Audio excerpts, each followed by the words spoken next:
Welcome to episode 127 of the Horror Podcast. My name is Tyler, and by day, I am just an ordinary teacher.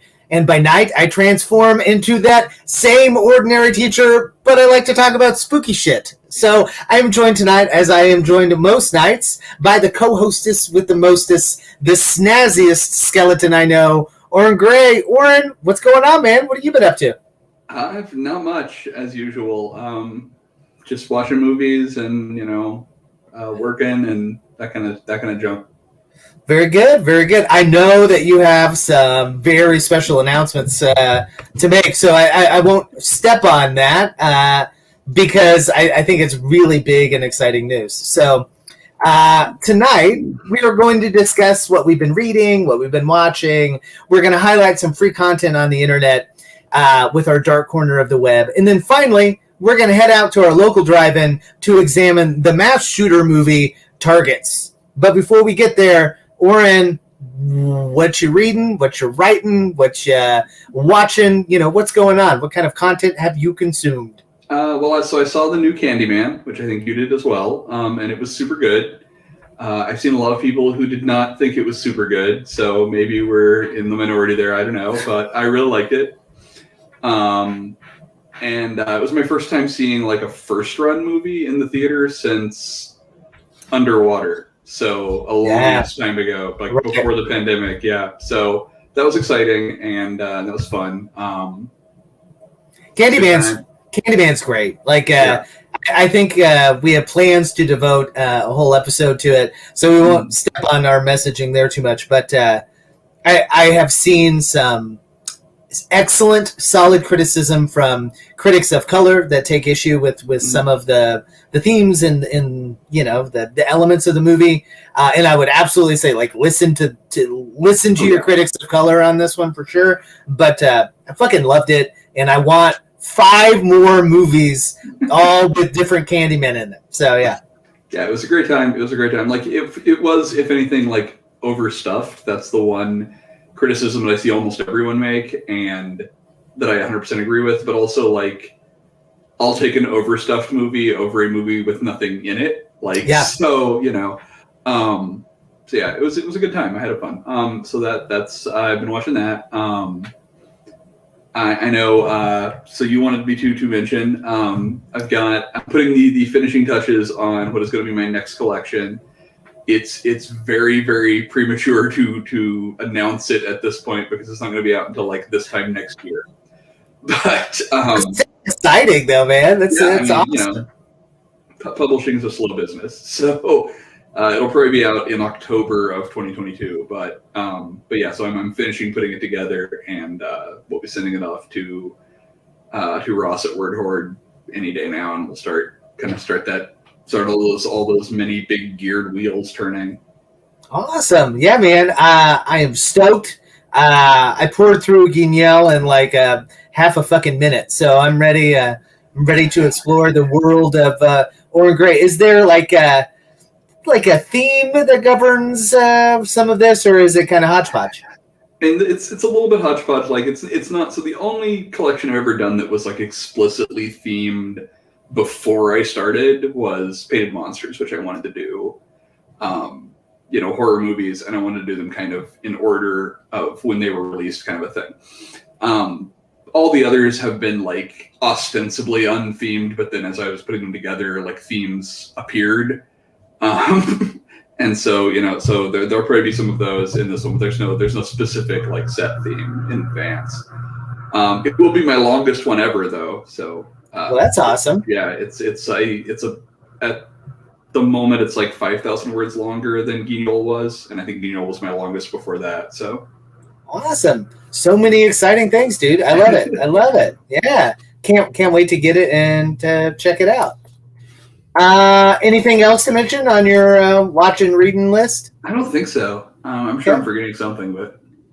All right, so I got to tell you the thing that has dominated my life this last kind of week in the best way possible. Okay, so Mondo sent me a copy of their newest coffee table book right here. You see, Warped and Faded. The exact title is Warped and Faded, Weird Wednesday, and the Birth of the American Genre Film Archive.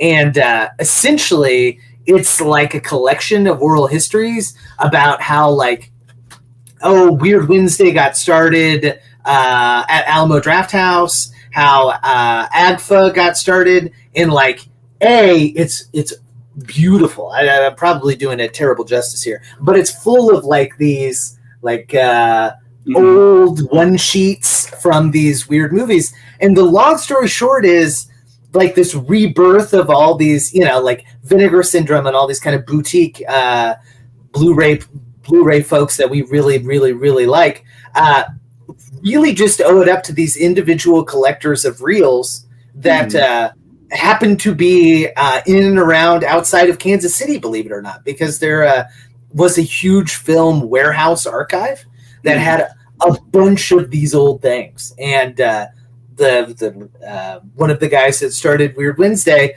bought like 1,000 films for like $500, and only maybe 150 of them were like salvageable, but like they had enough for 150 Weird Wednesdays, and like it is, that has always been, I would say, like kind of a subset of what we do that I haven't necessarily fully embraced. I don't know a ton about it. It wasn't necessarily my speed. That shit's my speed now. Like, it was just fascinating to read all about it. So I don't think it's out for another like month or two, but absolutely worth it if you were a big fan of the Alamo Drafthouse, if you were a big fan of just weird, crazy exploitation shit from the 70s and early 80s. Like, this is going to be it for you. So it's real awesome. Also, anything Mondo does, I automatically, like, it gets like plus 10, like if it were a Dungeons and Dragons character, it would get like plus 10 coolness factor, because Mondo does rad shit, like that's the way it is. Yeah. So I've done that, and I am in the final chapter of the Final Girl Support Group, which is Grady Hendrix's new novel. Mm-hmm. I don't think I quite like it as much as I liked his previous novel that came out last year. It was like the Vampire Hunter. Yeah. It was like the Southern Woman's Guide to Hunting Vampires or something, which I found charming, and like it was a really simple story, but so fantastic. This is a little insider baseball. Oh, it looks like somebody said, we can't tell your name here, but somebody else loved Southern Woman's Guide to Hunting Vampires, or whatever that is. I feel like this novel is really like winking and nodding a lot at us who are fans, which is great. But I think there are a whole lot of people that are gonna get it and gonna be like, I don't know what this is, but this is not something that I can just pick up, right? Like, I think it really requires some previous knowledge and to get kind of all those jokes and everything. He's still a fantastic writer. It's totally worth a read. But my next novel, what my next novel is, once I can get a hold of it. I can't get a hold of it yet, but you reviewed it for us, and I've heard it's very similar. So there is a chainsaw. Yes, it's super good. Yeah, very good. So yeah, I'm just rich with great books and things to read right now. So I'm super stoked about it. All right, you found our dark corner of the web this week. It is a fantastic, like 5-minute horror short that you can find on YouTube here, using kind of the Boris Karloff motif that we are going to talk about for the film. How'd you stumble across this? So we're going to talk later about a story that I wrote that got published in the dark, but that I read at a weird the Outer Dark Symposium a couple of years ago, when we still had things like symposiums. People could get together, right? Yeah. So sometime after I read that story, someone pointed out this short to me, because it's basically the exact same plot as my story, right? Like, and it is. It is eerily similar. It is eerily similar, and so I was like, well, shit. Oops. But yeah. So that's how I found it. Was someone was like, hey, have you seen this? It's basically your story, and I was like, hey, so it is. No shit. Well, it came out. Well, I think it came out before, so it could have, yeah, but yeah. But like, I didn't recognize the YouTube channel. It's only got like 55,000 views or whatever. But it's fantastic. Like, it's just really well done and kind of really captures this sense of nostalgia that I think is in Targets for sure. So yeah, I think we'll talk more in depth. But absolutely, go check out this the short that we'll put the link to here in the show notes because it's totally worth a watch. It's 5 minutes, man. Okay, so our essential question for today: why do so many horror movie villains steer away from mass gun violence, and what can Targets tell us about America's obsession with guns? So it's going to be a real light episode here on the Horror Podcast. It's going to be fantastic. But before we get into that discussion and we attempt to answer and solve all of America's gun problems tonight, let's take a look at the trailer for the 1968 Targets.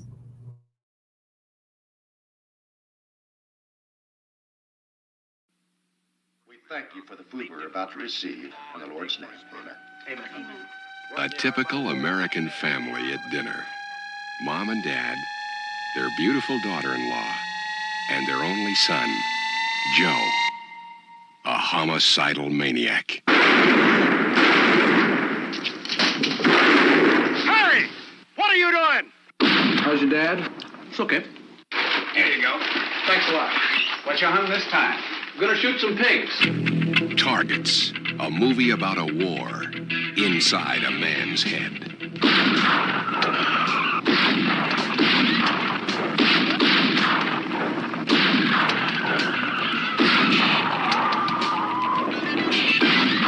Hey, what are you doing?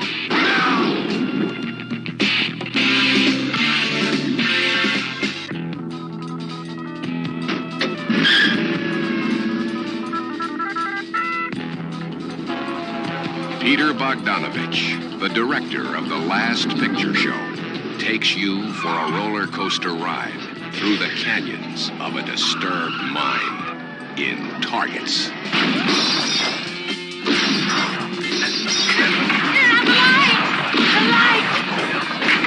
Get down! Oh, there's somebody shooting out here! In the window! Roll your window down! There's a sniper in here!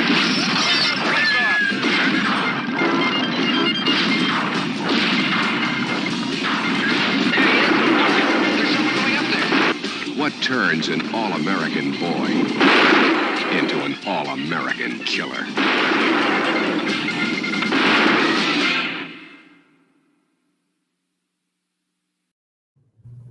All right, before we get into our discussion, the Internet Movie Database gives us this little film synopsis. An elderly horror film star, while making a personal appearance at a drive-in theater, confronts a psychotic Vietnam War veteran who is turned into a mass-murdering sniper. I don't think that summary, nor that trailer, really does a good job of like detailing exactly what this movie is about. Maybe give us the Orrin synopsis and why you picked the film. First of all, I love that trailer doesn't have Boris Karloff in it. In at all, right? Like he's at the tail end and it doesn't mention him. Like, what the hell? Like, he is literally the whole movie. But right. So short version is like, so Boris Karloff in this movie is basically playing himself. And Peter Bogdanovich is basically playing himself. And Peter Bogdanovich is trying to convince Boris Karloff to be in the movie that we're watching right now. And while this is happening, this guy who the everything in the trailer happens, this guy decides to murder his family and then murder a bunch of other people. And like, so that's the plot part, but like what the film is about, like thematically, but I mean, it's about a lot of things. And we're going to talk about some of them, like gun violence and all that. But why I picked it and what I find really fascinating about it is that it's a movie about the way horror was changing at that time. Like 1968 was kind of the crux moment in a lot of ways when horror shifted irrevocably away from the kinds of stuff that we'd gotten beforehand, the kind of stuff that Boris Karloff was known for, into stuff like this movie, into stuff about really banal, everyday kinds of violence, really it's just stories about people being victimized for no reason without knowing why they were being victimized. Someone on Letterboxd put it as like you started to get the more like documentary style horror movies. So you got stuff like Texas Chainsaw Massacre and stuff like this. Like the sniper parts of this are very much you are there now, this could happen to you, kind of stuff. And that's what horror was switching to at this time. And it's a movie about that switch happening and why it happened and like what drove it and what motivated it and all that kind of stuff. And I find that fascinating because this movie was made like as it was happening. It's not a movie that was made 10 years later or 20 years later looking back. Like it hadn't even really fully happened yet when this was made. Like this was right on the cusp of it. Yeah. And I just find that really, I find that theme is what draws me to this movie and what I find really fascinating about it.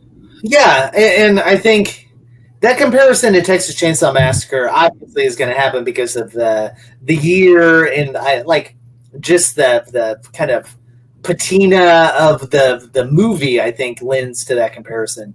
But I think you're right. Like this movie is not playful. This movie is not a wonderful 90 minutes where you can forget about your life, right? Like, and I think intentionally so. It's the horror of reality, right? And the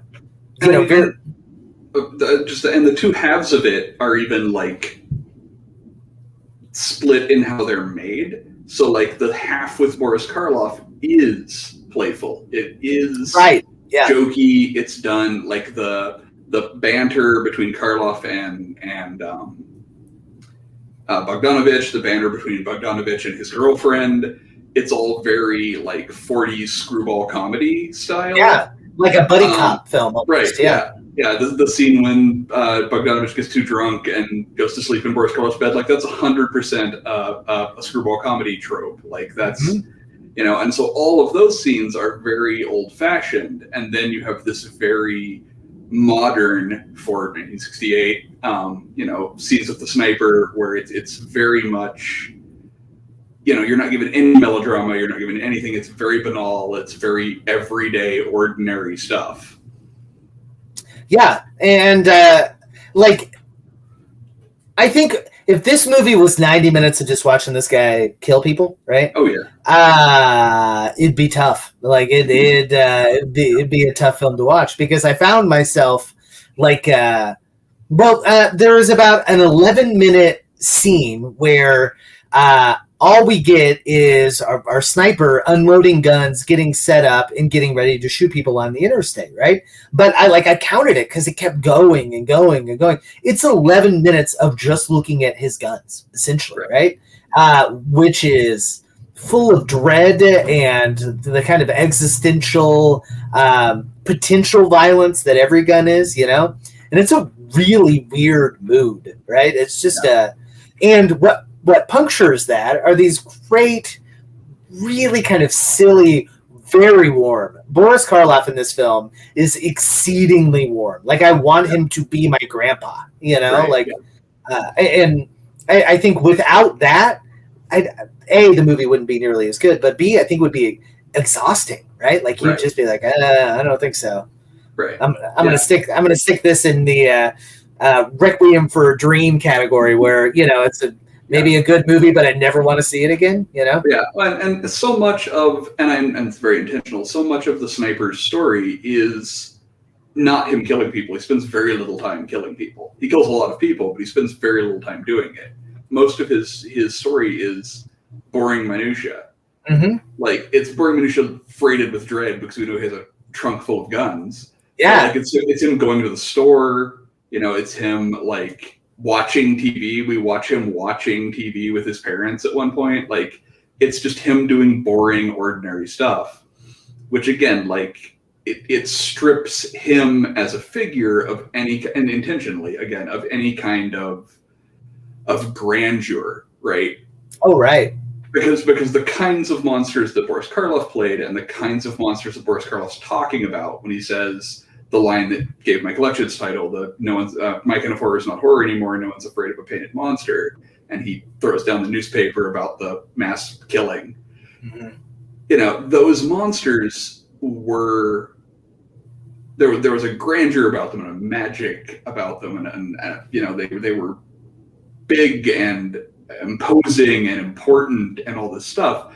And this guy's the opposite of that, right? Like, he is just an ordinary person, and fundamentally at the end, you know, to jump all the way to the end, but he's pathetic, right? Like, when Boris Karloff finally confronts him, he's pitiful, right? He's not, he cowers, right? He's not a monster. He's just a broken person. Yeah. And like a lot of the kind of what I absolutely loved about this film, a number of things, but the poster art here is just fantastic and really captures, I think, that time period. But a lot of the other publicity material really played up the fact that he is like a Vietnam vet, right? And I've watched the backstory a handful of times, and like, I'm not getting a massive focus on that at all. I mean, and I think part of it is basically just that he has to have been, because it was 1968. Okay. Unless he had a reason not to be, he was a Vietnam vet, right? Like, everybody was. You got drafted. Everybody got drafted. Like, right. You know, and it was the movie doesn't play it up. You're right. It does not make a big deal. I'm not even sure it actually says it. Yeah. It may only imply it. I think the shopkeeper makes like the gun store owner makes like a veiled reference to the fact that they're glad he's around again or some shit, right, and like, I think that's the extent of it, you know. Yeah. But I like go ahead. I was just gonna say, so I've got an essay, and we'll put it in the show notes. I wrote about this subject, specifically about this movie and this subject, about the transition of horror between pre-60s and post-60s horror. For Nightmare Magazine, for one of their H-word essays back in January. And like, the Vietnam War is essentially the crux of that transition in a lot of ways. And so like, I feel like the movie probably didn't feel like it had to say it, because it was everybody knew it. Ever present, right? It was so baked into the culture at that time. Because like, one of the wild things about Vietnam is that it went on for decades. Almost like 20 years, right? Yeah, yes. Like, it went on for more than a decade. Like, it's... Yeah. And like, you know, like World War II didn't go on, like both World Wars combined did not go on as long as Vietnam did.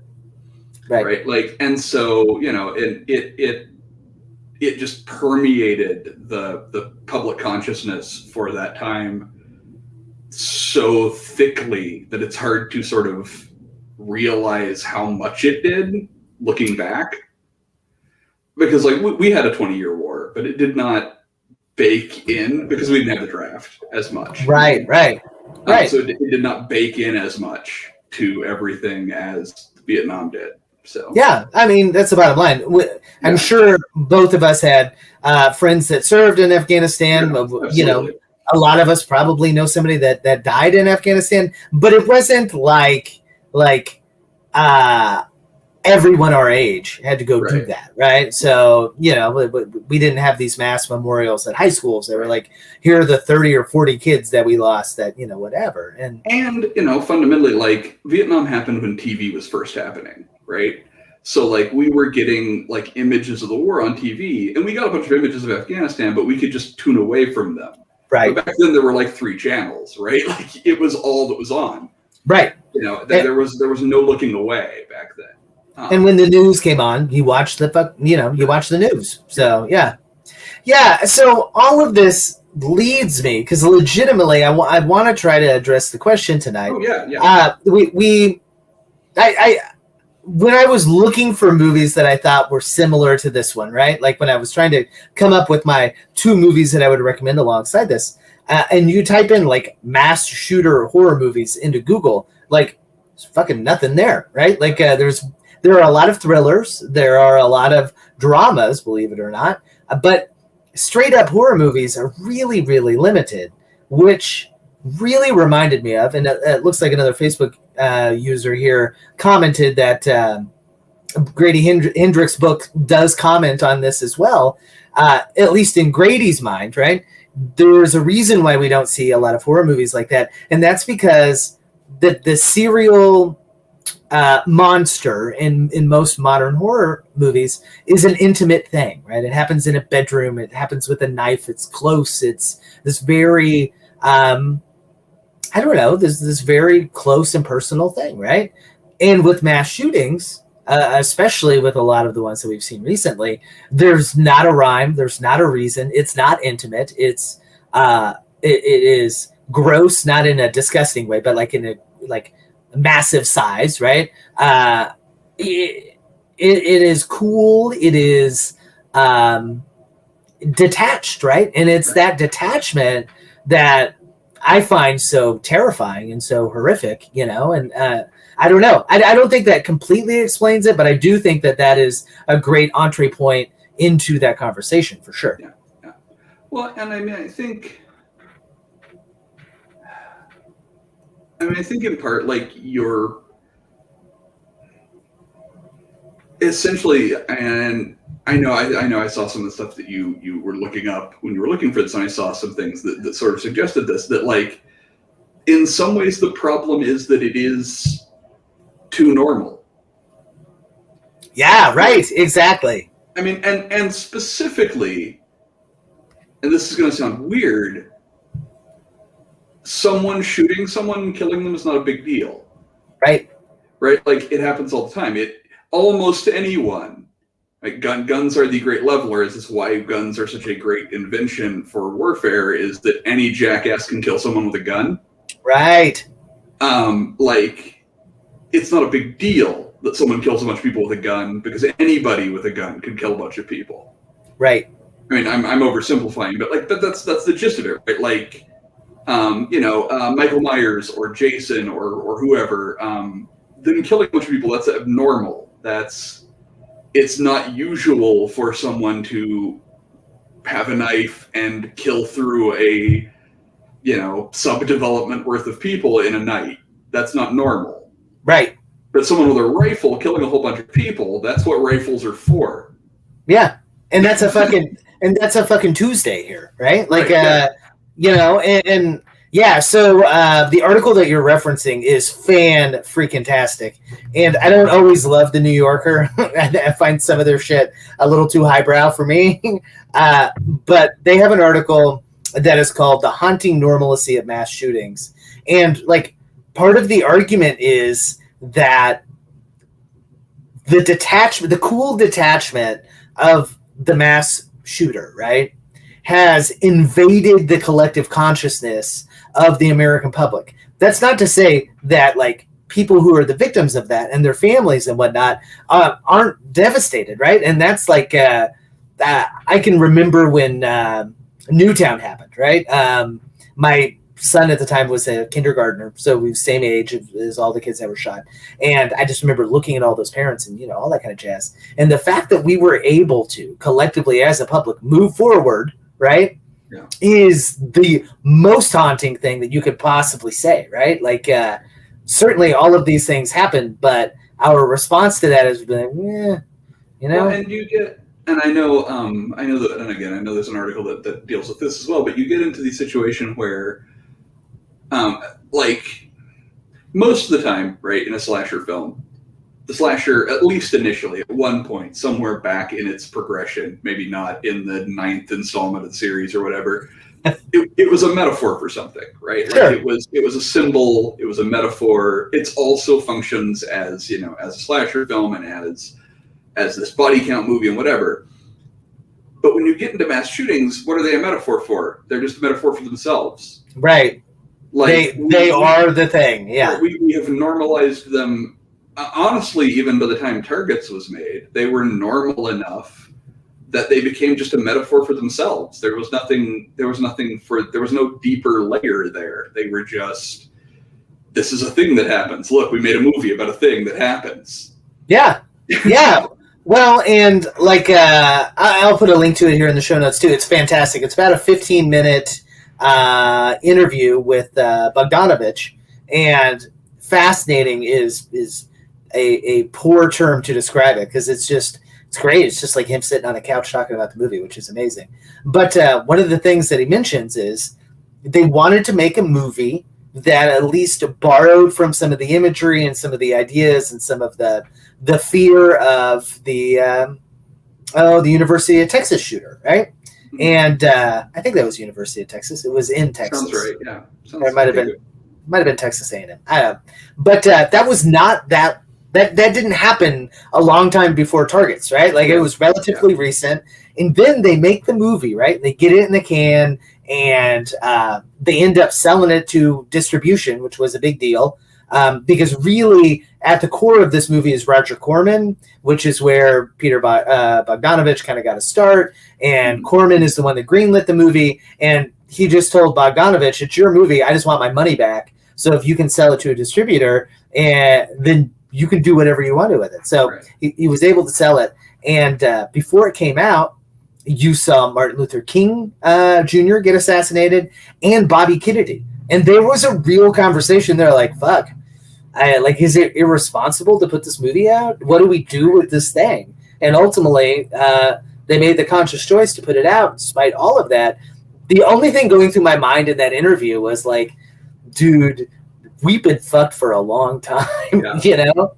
Yeah. Like, these are issues that we refuse to deal with for ever and ever and ever and ever. So, yeah, man. So that's part of it. I think the other thing is that even in the 60s, there is this ubiquity to how easy our guy can get a gun, how many guns he can have. Like, I don't know. Like, it's just kind of this place that he could go. And like, at one point, he buys a bunch of ammunition essentially on leverage because his dad's in the store so much they can, charge it to my dad's account, which I found wild. So, but it is what it is. And this may be off slightly. I don't know, but we'll see. We'll see where it goes. Go for it. Also, I think the ending of this movie also underscores why we don't see more mass shooter horror movies. Because when you get right down to it, the person at the other end of that barrel, right, the person pulling the trigger, is just a person. He's a pitiful, broken, scared, damaged person who needs help, who needs something. He's not something you should have to be afraid of. Oh yeah, you're right. Like, yeah. And even in the 70s, even in the late 60s into the 70s, even at the height of the guerrilla filmmaking, the let's make film as realistic as possible, we still wanted a sense of grandeur from our movies. We wanted our movies to be more than just a documentary, right? We wanted a narrative with some scope and some power, and watching a broken person be broken isn't that. That's not what we want. Yeah. That's not what we want from a horror movie most of the time, right? Most of the time when we want a horror movie, we want a villain. We want a monster. We want a ghost. We want something more than just a sad, scared person. Yeah. Well, and then it takes typically it takes like a final girl that has her own kind of survival instinct and has some ingenuity and has some stick-to-itness, right? And it's this battle, right? But at the end, this man is essentially beaten by a 80-year-old kind of washed up movie guy that is just like hits him with his cane once. He's like, "What the fuck are you doing?" Like, stop. And the guy's like, "You're right. I'm a piece of shit." It is. And I mean, like, practically the last line of the film is Boris Karloff, like, looking at the guy huddled up on the ground crying, and he says, like, "Is that what I was scared of?" Yeah, right.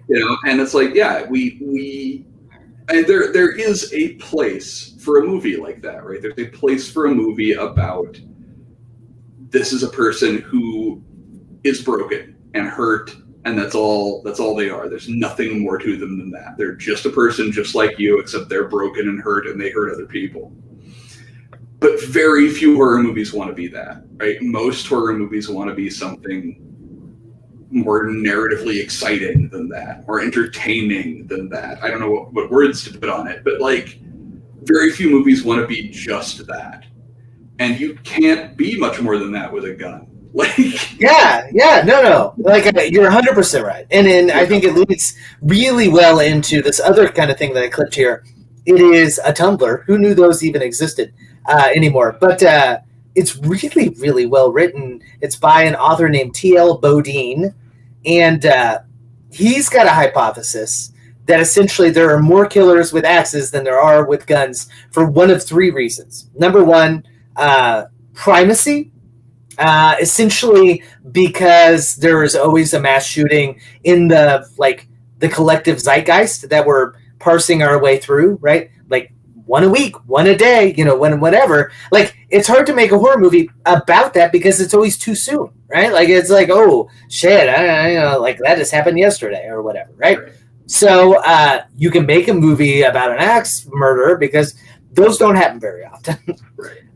Two is the politics of the movie are always going to be overshadowed because of the politics of gun violence, right? Like, even if you tried to make an apolitical movie about a mass shooter, it would never come across that way because the gun lobby would feel like it was a threat to its existence or whatever. So it's never going to get made because immediately half of the people in this country are going to, get all upset about it. His third reason is logistics. He would argue it's just really hard to make a mass shooting event like that, have it look kind of realistic. It's horror movies at their core are supposed to be cheap, and a big mass shooting movie that had a bunch of extras and like dollies and cranes and shit to do it right is just a way more difficult movie than like a killer chasing somebody with a machete or whatever. Right. So. And I mean, and I know he mentions this too. Like, it's also hard to fit it into sort of the framework that horror movies typically fit into, which is that the kills are usually one-on-one.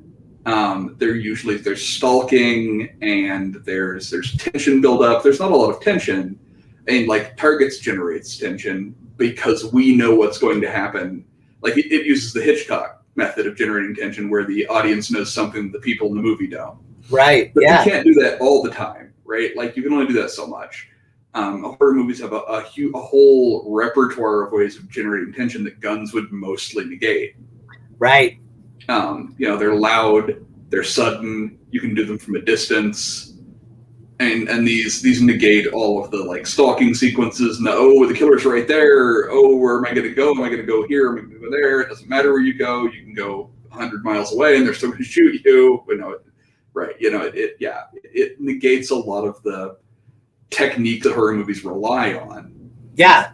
And I think what Bodine really hammers at the end, it gets into school shooters, right? And his big thing, right? His kind of the conclusion he reaches is that it's a cultural issue that we have been brought up from an early age that the good guy is the guy with the gun, right? He's the police officer. He's the cowboy that's protecting the town. He's the fucking John Wicks of the world, right? And I love, no knock on John Wick. I love me some John Wick films. But like, we are brought up to believe good guys have the guns, right? And in fact, it's a whole mantra of half the people in this population about why we have them.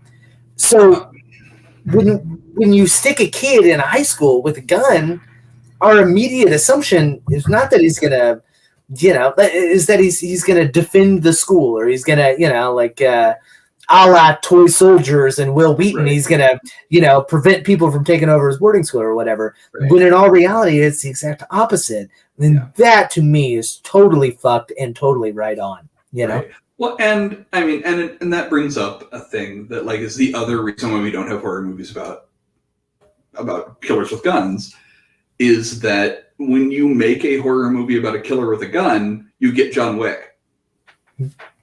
Okay. John Wick is a slasher movie where the slasher has a gun. He also happens to be our protagonist. But I mean, it's a guy who he's out for revenge for a wrong that was committed against him. Oh, I like it. Okay. He goes through this long body count of people before he gets to the ones he's actually after, right? Like, it's fundamentally, structurally, essentially a slasher film. But when you introduce guns into a slasher film, you get an action film. Well, and that's what you get. Like that's what an action film is. Yeah, it's the structure of a slasher film with guns, right? Like, well, and I think you're agreeing here with Bodine. If you make a horror film, but you give the monster a gun, that in our cultural zeitgeist immediately makes him the protagonist, which is super problematic for, like the horror movie itself, right? I think that is the shit and really interesting. Yeah. And like, and if you give the monster a gun, then everyone's going to expect, because we have, I mean, literally since the dawn of movies, we have this idea that you fight a gun with a gun, right? So as soon as you give the monster a gun, the protagonists are going to have a gun. And at that point, why don't they just kill the monster? What stops them? Right. Because then the playing field is ostensibly level, right? Because that's the other big myth we have, because we grew up watching gunfight movies, or our parents did, or our grandparents did, or whatever, right? Like, two people with a gun are equal. Right. And so, and I mean, none of that's necessarily true, but that's the cultural kind of baked in assumptions that we make without even realizing we're making them. And that means that if you give a slasher a gun, then the hero's going to obviously have a gun, and then there's no movie anymore all of a sudden. Right? Yeah. Well, and it's got to change, right? Well, and I don't know. I think that there is, maybe it's connection to reality and it being too close, and all that kind of jazz. But like, I feel like there is some work, especially maybe in the Friday the 13th films, to like at least give some sympathy to the monster from time to time, right? Oh yeah. And at least with this film, I don't think you don't get any sympathy for our shooter at all, like in any of the film. Like one of the key things that this film does is that almost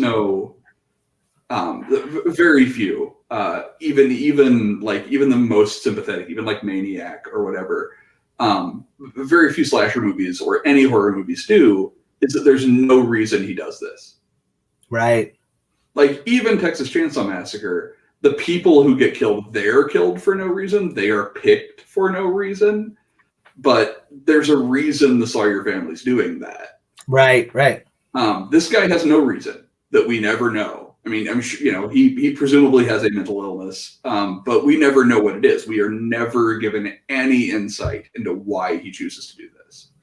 Yeah, it probably could be its own show, but we would be remiss if we didn't devote at least a minute or two to it. Like, there are some things about this character that are prescient and important and really help bring this conversation, I think, full circle, right? He's a white man. Some might even argue a white boy, because he's not very old, right? He's early 20s at the absolute oldest, I think. we know at one point, right? Like I found his interaction with his wife to be the most interesting, right? Because all of them live together in their parents' like home or apartment, and I couldn't kind of figure out what it was. It's a home. It's like a suburban home, but yeah, it's hard to tell. Yeah. So they all live together, which would fucking suck, but also reminded me of COVID. You know, it was like we're stuck together. You know, so we're all gonna watch TV together. Ugh. But at one point, he says to his wife, like, "I think there's something wrong with me." She's like, "Oh, there's nothing wrong with you. You just need to, you know, go work on your car and relax," or whatever the hell she says, right? But she's very dismissive of the fact that, you know, he makes this brief attempt to reach out and get help. And like, I do think that there is probably a tacit discussion about mental illness and like men especially being afraid to ask for help and that kind of stuff. I definitely think that's at play here, but I don't think Bogdanovic is really going for it, but it's certainly present. You know? 100%, yeah.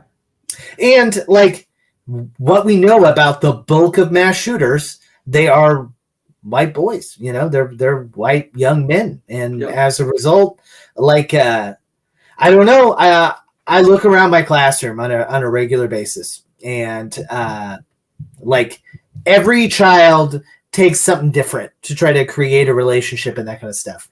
But the only students I've been really fucking scared of have been my white male students that I can tell have a lot of pent up rage, and like it's fucking scary, you know? Like they're not a monster, they're just in desperate need of help that I can't provide.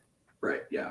I mean, and you know, like it's I think it's fascinating because this movie undercuts a lot of what has become our sort of template for what the mass shooter is going to be like.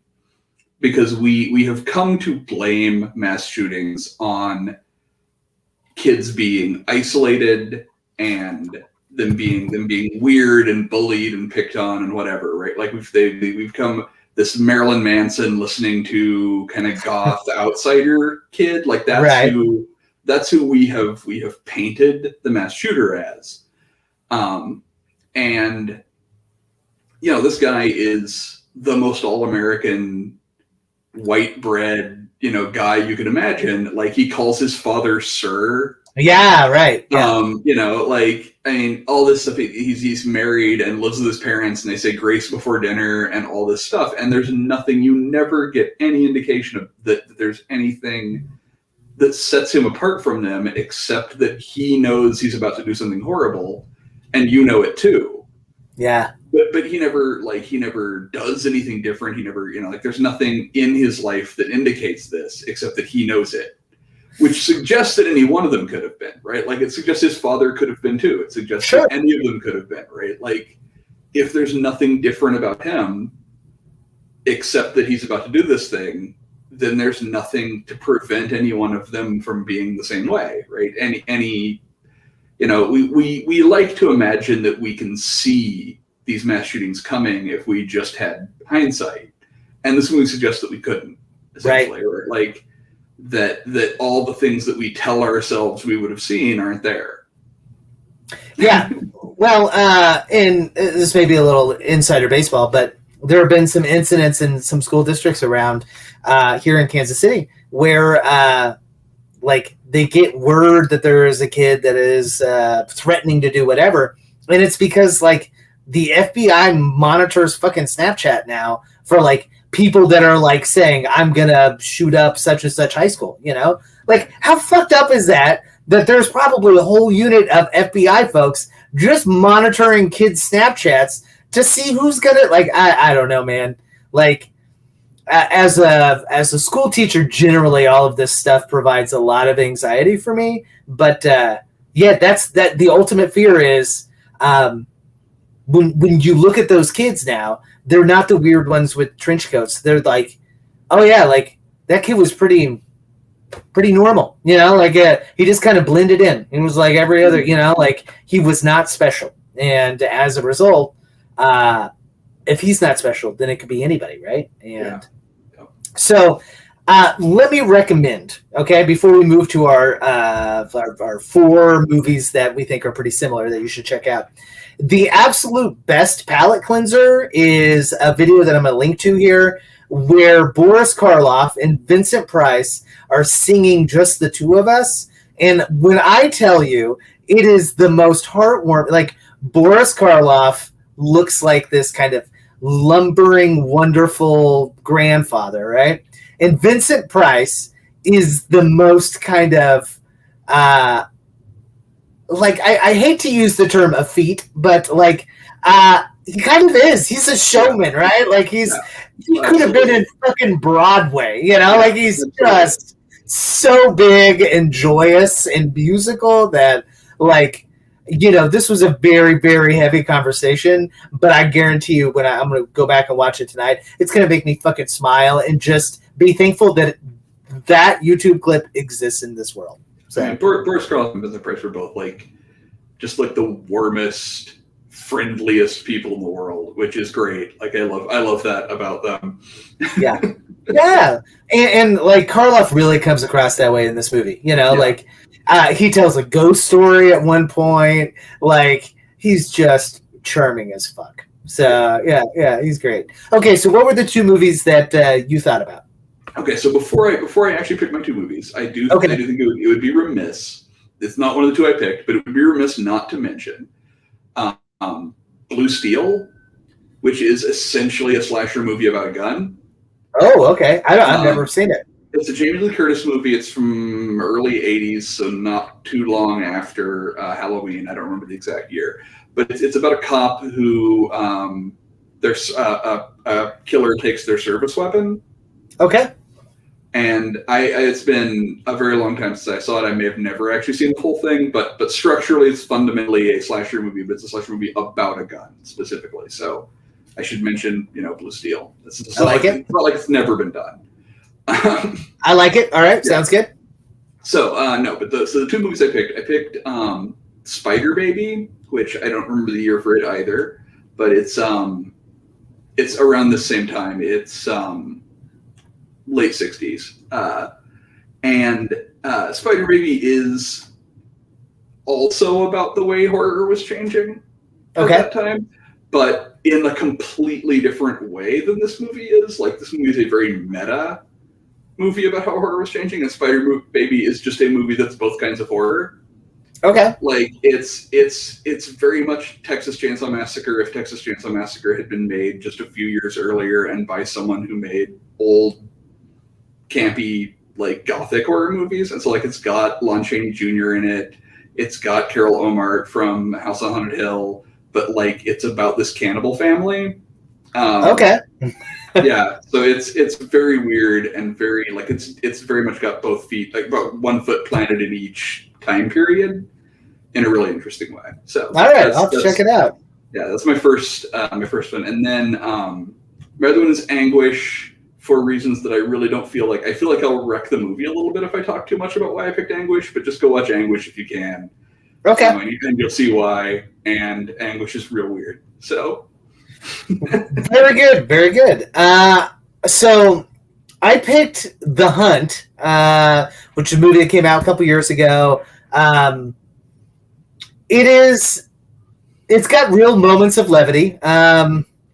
It kind of suffered from the same controversy that Targets did, in that there was a really terrible mass shooting that essentially shelved the movie for a little while. But it's a lot of a discussion about violence in America, right? And ultimately, both of them come to the same conclusion, which is kind of that it's inevitable, and also that inevitability is kind of the real monster. And I absolutely love The Hunt. It was a super fun movie, not like this one. So it maybe has a little bit of levity to it that this movie doesn't, but also it's not attempting to do anything super serious. I mean, so I almost brought up The Hunt earlier because we were talking about, like, these movies not getting made because they were always too immediate and the politics were always too fraught and blah, blah, blah. Because The Hunt is a movie that suffered from that, where, like, it was getting boycotted and everything before it was even finished. Yeah, right. People were upset that it was being made at all without even really knowing what it was about. Yeah, and then it came out, and they're like, "Oh, well, we're upset, but for like 180-degree different reason." You know, it was kind of fun to watch all of that unfold and be like, "Oh, wait, the liberals are the ones doing that? Okay, all right, yeah." But I think it's Betty Gilbert, Betty something. I'm blanking on her. Gabbert. Anyway, the lead actress in that film is fantastic. She's also the lead in Glow. Oh yeah, the Gorgeous Ladies of Wrestling on Netflix, right. Which is fantastic. So my second film is We Need to Talk About Kevin, which is I first read the novel, but it's a Tilda Swinton movie essentially about a high school kid that does a school shooting, but really is probably more of a serial killer. And it's really hard to watch, but also really discusses the kind of quiet, unexpected nature of how these things happen, right? Like the Tilda Swinton's child is perfectly normal, right? Like has a relatively normal upbringing, is just a fucking psychopath, right? And it's that kind of everyday psychopathy, whatever, disease, right? That I find so scary and makes both movies so good. So I would, one non-horror movie that I really do think you need to check out is Blue Caprice, which is the movie that they made all about, there was a guy that was shooting people from like an interstate position in the early aughts. And he was mostly shooting them like at gas stations and shit. And the movie is really, really well made. But there are a lot of these scenes of like shooting from and at and on a freeway, which really reminded me of Targets for sure. And also that documentary that we're going to link to, all of that shit was illegal. They just did it. And that was like, they asked Roger Corman about it. They were like, you know, LA won't let us use the freeways and blah, blah, blah, or wherever they were shooting. They won't let us use the freeways. And Roger Corman's like, just do it. They're not gonna find you, you know, like just fucking shoot the film, you know. And I love that is the advice, because that is kind of how, you know, like better to ask forgiveness than to ask permission. So proving once again Roger Corman is probably the absolute best. So okay, our last segment as we are wrapping up tonight is our anonymous letterbox user. So for the first time ever, usually there are like pages and pages of like half-star or one-star reviews to choose from. There were exactly 2 half-star reviews and 2 one-star reviews, and everything else was like, this movie's kind of good, you know. So I think it's a testament to the movie. And you know, no one's seen Targets, and the people who have all are people who sought it out for the most part. So they're usually people who were like ready for what it had to offer. Yeah, very true, very true. Except for this guy. For this guy, apparently. Yeah, and he argues, first off, this app fucking sucks. Like, man, like he really hates Letterboxd, despite the fact that he is writing this on Letterboxd. So he's a masochist or something. No one who uses this shit site knows how to review movies. They just spew words. Like, I kind of feel like that's just the internet in general, but okay. This movie is boring. It's talky. It's not a real movie. It's hardly a play. No one does anything interesting, and there aren't any interesting scenes. Not a single aspect of this movie is unique. Visually, it's unambitious. I could close my eyes and wouldn't miss basically anything. Yeah, right. Like, really hard to read that. The slow pushes are ... gay, hack, expected. Do you think he's just being like homophobic and shitty, or like do you think that there is like some sort of, I don't know, low-level gay romance that he's reading into some of this? I have no idea what he's doing. I think he's just being homophobic. But okay. I do love the nonsense that is the phrase, the slow pushes are gay. Like, I'm not even actually. This movie didn't really have any slow pushes to speak of. I don't actually know what the fuck he's talking about. Yeah, right. Like that was not a technique that I would say this movie capitalizes on a lot. And honestly, I probably spent way too much time. These are always my favorite segments, so I spend way too much time thinking about them and finding them.